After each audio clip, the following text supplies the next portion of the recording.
Have you ever wondered why some projects soar to success while others falter before they even begin?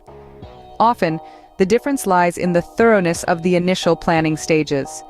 One critical element? The feasibility study conducted during the request for quotation or RFQ stage. A feasibility study assesses the practicality of a proposed project or system. It's a vital early step that can save time, money, and a lot of headaches down the road.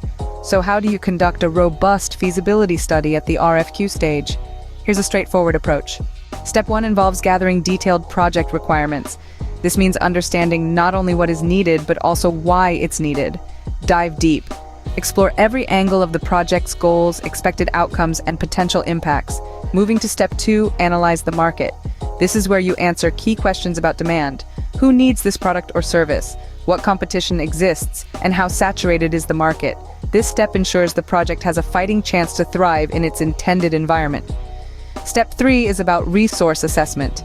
Here, scrutinize the availability and suitability of resources.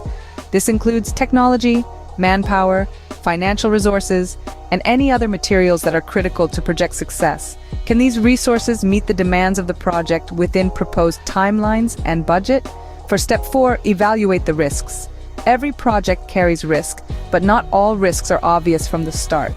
Identify potential financial, operational, and environmental risks.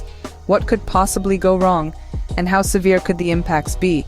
This step is about preparing to mitigate these risks effectively. Lastly, prepare a detailed report.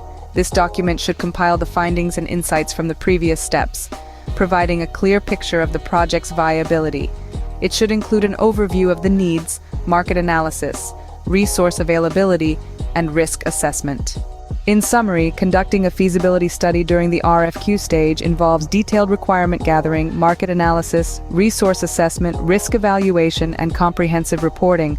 This process not only highlights the potential of a project, but also safeguards against investing in projects with unfeasible parameters. Remember, a well-conducted feasibility study doesn't just support the decision to go ahead with a project, it sets the foundation for future success.